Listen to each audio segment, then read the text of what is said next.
Hai, welcome to Artocles.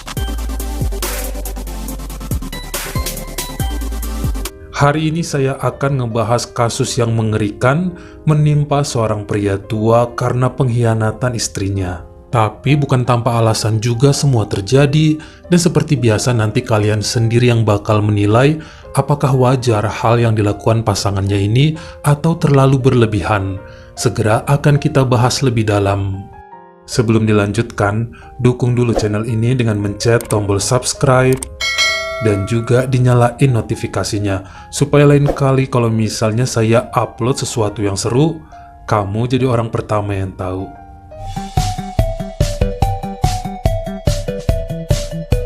Sekarang saya perkenalkan kamu pada sebuah keluarga yang tinggal di daerah Chennai, India. Sang ayah bernama Tirumalai Chandrasekhar, lahir pada tahun 1960 dan terkenal sebagai seorang pekerja keras. Istrinya bernama Devan Kumari yang juga pandai dalam berdagang. Mereka memiliki 3 orang anak.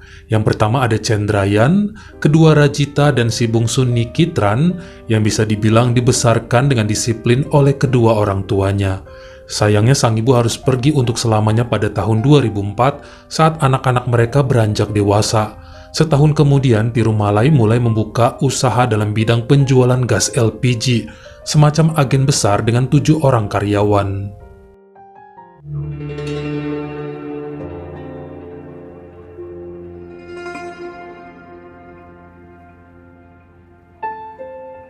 Nama Tirumalai cukup terkenal di daerahnya sebagai orang yang memiliki harta banyak. Dia merupakan pribadi yang tegas, suka ngomel-ngomel, dan cukup galak. Setelah menduda selama 7 tahun, akhirnya seorang rekanan memperkenalkannya pada wanita lajang namun sudah berumur bernama Sritu Kalatil yang pernah bekerja sebagai sekretaris. Nampaknya mereka saling cocok. Wanita itu juga bisa menyatu dengan anak-anaknya. Sampai pada bulan Oktober 2011, keduanya pun melangsungkan pernikahan di saat usia Tirumalai 51 dan Sritu 39 tahun. Saat itu, Chandrayan dan Rajita sudah bekerja dan Nikitran yang masih kuliah. Mereka diurus dengan baik oleh ibu tirinya yang juga berfungsi sebagai sahabat. Pada tahun 2014, Chandrayan menikah dan harus pindah ke Jaipur bersama istrinya.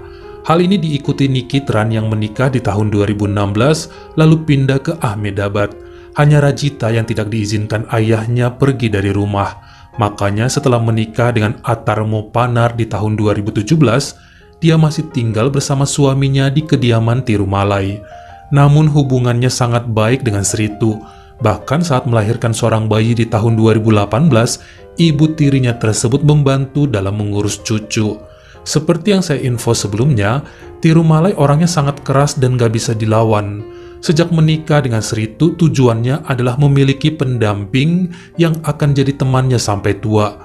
Dia tidak ingin nambah anak lagi, sudah cukup punya 3 anak dan 6 cucu katanya. Hal ini agak bertolak belakang dengan Sritu yang sebenarnya pengen punya keturunan dari rahimnya sendiri. Tapi akhirnya setuju dengan semua permintaan sang suami.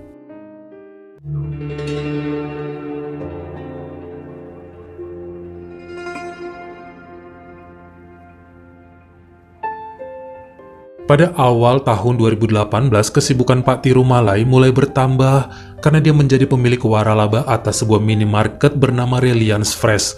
Nggak terlalu besar, namun hal ini dilakukan untuk memberikan lowongan kerja pada menantunya Atar. Tapi karena emang orangnya nggak bisa diem, ikutan juga dia mengawasi penjualan di tempat tersebut selain ngurus agen LPG-nya. Kesibukan ini membuat dirinya hanya pulang buat tidur aja. Jam 12 malam sampai di rumah, menyapa cucu dan keluarga lalu tidur. Pagi jam 7 udah berangkat lagi, sampai istrinya mulai merasa hampa dan seperti nggak dianggap ada. Sebenarnya udah beberapa kali ya dia protes pada sang suami, namun Tirumalai cuek dan bilang, yang penting nafkah terpenuhi.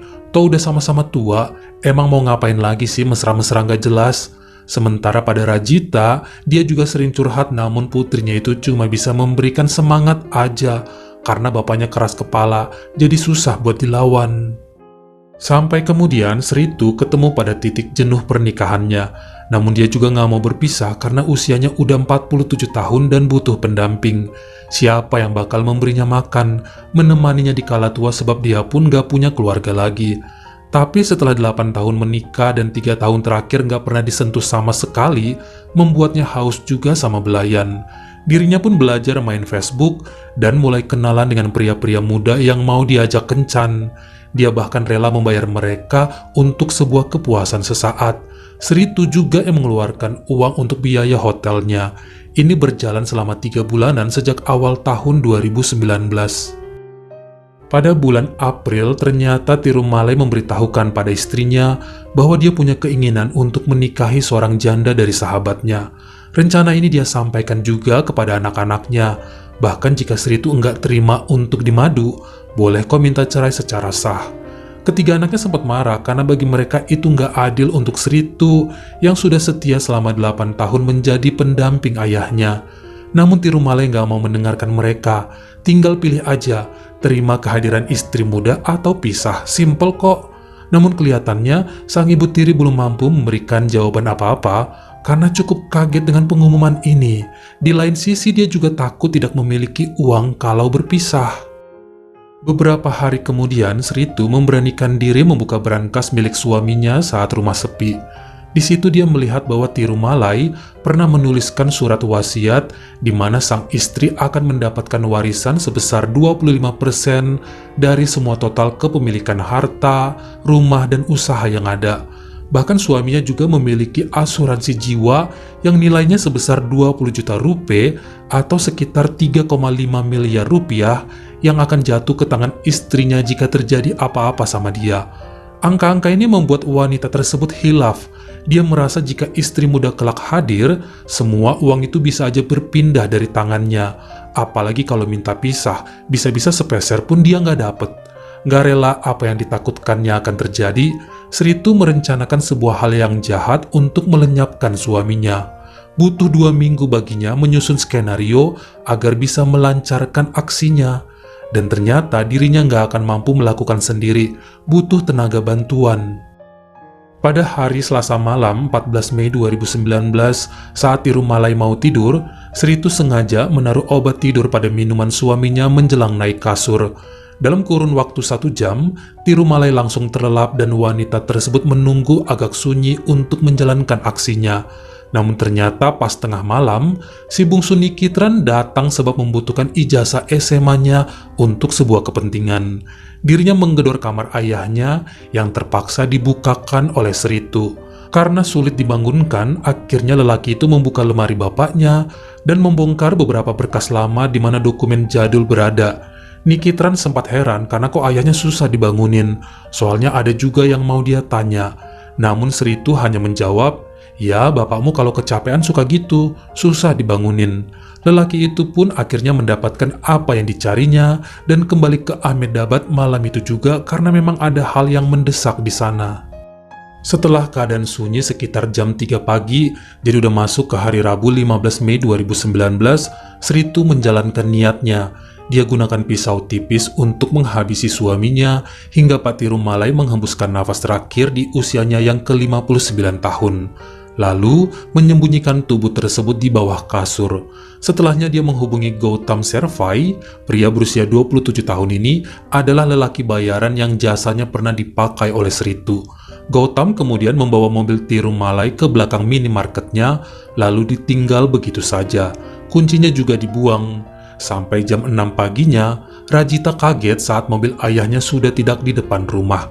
Kendaraan itu memang jarang masuk garasi dan hanya diparkir di pinggir jalan. Tapi kok nggak ada? Sritu hanya menjawab, "Sejak jam 5 ayahmu udah pergi, nggak tahu kemana, ada urusan," katanya. Sang putri coba menghubungi handphone sang bapak namun nggak aktif. Dia kemudian berpesan pada suaminya, "Nanti sebelum ke supermarket, coba mampir ke agen gas, ngecek ayah aja, takutnya kenapa-napa." Sekitar jam 11 siang, Rajita izin pada Sritu mau ke klinik karena hari ini jadwal bayinya imunisasi.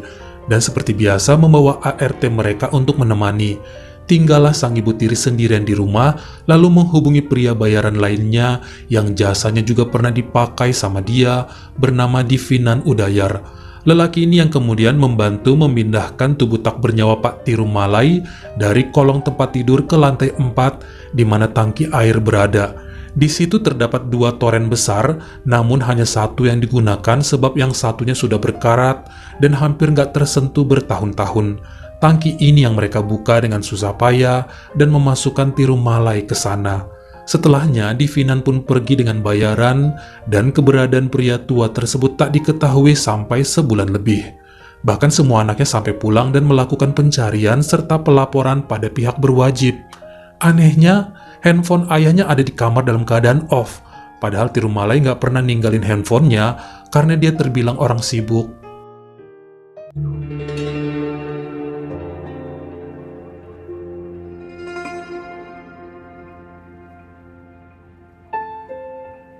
Karena memang kediaman mereka saat itu belum memiliki CCTV, jadi sulit untuk melihat apakah Pak Tirumalai benar-benar keluar rumah pagi itu. Hal ini cuma berdasarkan keterangan istrinya yang mengatakan lelaki tersebut tergesa-gesa berangkat tanpa sempat sarapan. Bahkan dari depan minimarketnya juga tidak terlihat mobilnya datang.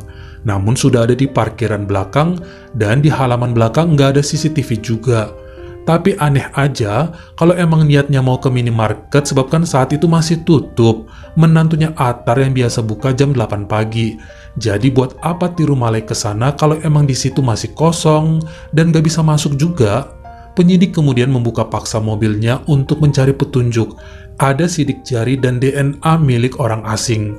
Tapi menurut anak-anaknya ya bapak mereka suka minum dan mabuk di bar. Pulangnya sering disetirin sama teman-teman. Mungkin itu DNA salah satu dari mereka. Pencarian ini sepertinya mulai menemui jalan buntu. Namun Rajita memiliki firasat bahwa ibu tirinya memiliki andil besar dalam hilangnya sang ayah. Dia tahu bahwa Sri itu gelisah tentang rencana bapaknya yang ingin menikah lagi dan seakan mau menyingkirkan dia. Roman-romannya motif ini masuk akal untuk dijadikan alasan menghilangkan sang ayah. Tapi bagaimana dan di mana? Ibunya berbadan kecil pasti sulit untuk melawan, lalu menyingkirkan tubuh ayahnya. Mereka juga udah coba cari di kamar orang tuanya mengenai petunjuk apapun, namun gak pernah ketemu.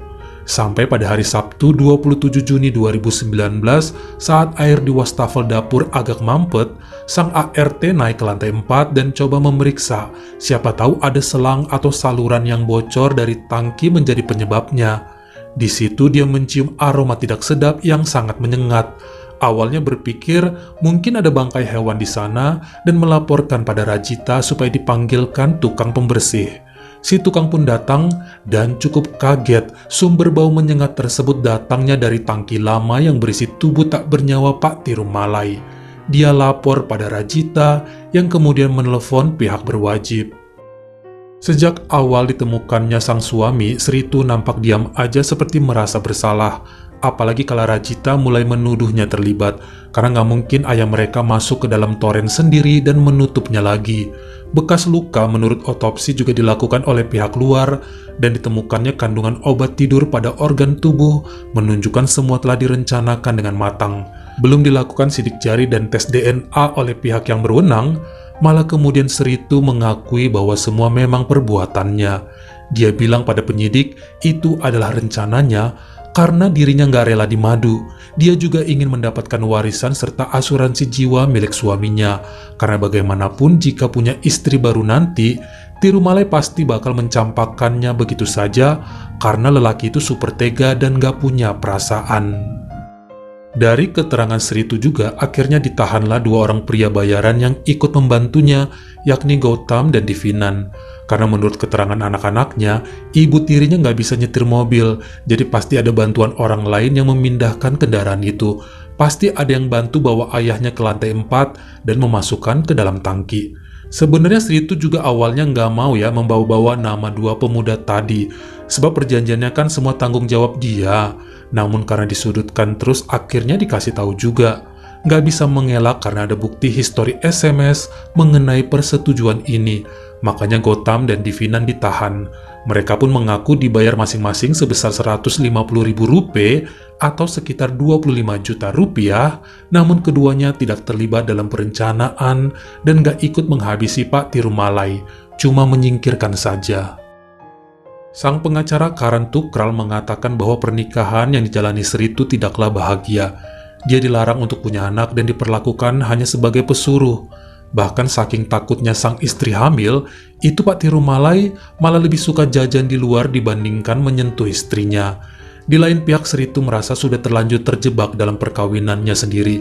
Tidak ada omongan di awal menikah bahwa suaminya nggak mau nambah keturunan, padahal justru itu yang diinginkan sang istri. Usianya makin senja, ketika sudah berumur 47 tahun malah suaminya mau nikah lagi. Sri itu tersudut, ingin minta pisah entar dia nggak bisa nyari makan. Umur segitu mau kerja apa? Cari suami baru juga mana ada yang mau. Posisinya selalu nggak enak dan Tirumalai nggak pernah peduli. Menghabisi lelaki itu adalah jalan terbaik baginya supaya bisa dapat uang dan buka usaha aja. Buat apa hidup tapi cuma dianggap patung? Namun sayangnya waktu sebulan saat tubuh Tirumalai masih dalam pencarian, surat wasiat belum sempat dibaca dan asuransi suaminya juga belum cair, jadi gagal untuk kabur dengan uang-uang tersebut. Sebenarnya bagi Chandrayan, Rajita, dan Nikitran, kasihan juga sama kehidupan Sitru yang selalu ditekan ayah mereka. Sifat keras kepala sang bapak susah dilawan, dan kalau dikasih tahu malah ujung-ujungnya pertengkaran keluarga. Namun ketiganya juga nggak suka dengan perbuatan ibu tiri tersebut terhadap ayahnya. Tapi mereka tidak membencinya, malah justru memberi dukungan kalau wanita itu menjalani hari-harinya menjelang sidang. Sampai pada hasil keputusan per hari Selasa 26 November 2019 di City Civil Court Kota Chennai, hakim memutuskan bahwa Sri Kalatil bersalah atas tuntutan tingkat 1 dengan sengaja dan terencana melenyapkan nyawa Tirumalai Chandrasekar serta menyembunyikannya. Wanita tersebut dikenakan hukuman seumur hidup, namun boleh bebas dengan membayar jaminan setelah menjalani sedikitnya 20 tahun kurungan. Sementara untuk Gautam Servai dan Dinivan Udayar juga terkena tuduhan tingkat 2 sebagai aksesoris kejahatan dan masing-masing dihukum 2 tahun kurungan. Setelahnya, hubungan antara Sritu dan ketiga anak tirinya cukup baik. Mereka tetap menganggap wanita itu sebagai ibu kandung. Cucu-cucunya juga selalu dibawa jenguk dan memperkenalkannya sebagai nenek yang baik. Sritu sempat menjadi tahanan rumah saat pandemi 2020 selama 21 bulan, namun kemudian masuk lagi ke Bui di awal tahun 2022. Bagaimana menurut kamu? Apa yang akan kamu lakukan kalau punya suami seperti Pak Tirumalai? Minta pisah dalam keadaan miskin atau bertahan di madu? Kamu komen di bawah. Kalau kamu suka sama video ini, jangan lupa ya klik like serta tombol share-nya. Buat yang baru pertama kali mampir atau udah sering mampir nih tapi belum berlangganan, jangan lupa klik dulu tombol subscribe dan juga dinyalain notifikasinya supaya lain kali kalau misalnya saya upload video baru, kamu jadi orang pertama yang tahu. Follow juga Instagram saya jika berkenan di Artokels S-nya 2 dan jangan lupa untuk nontonin semua video saya yang lainnya. Ingat ya, tetap jaga jari dan juga lidah kita supaya nggak nyakitin hati orang lain. Terima kasih.